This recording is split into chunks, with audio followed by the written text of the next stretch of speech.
In this tutorial, I'll show you how to add custom CSS in Webflow. Let's get started. Open your Webflow project.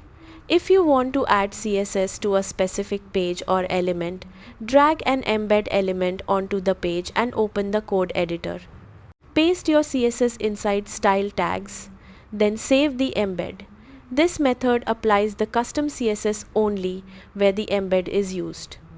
To add CSS across your entire website, open Site Settings from your Webflow dashboard and go to the Custom Code section. Paste your CSS inside style tags in the head code area, then save your changes. Publish your website and check that your custom styles are applied correctly. If something doesn't work, review your CSS selectors and make sure there are no syntax errors. That's how to add custom CSS in Webflow. Thanks for watching.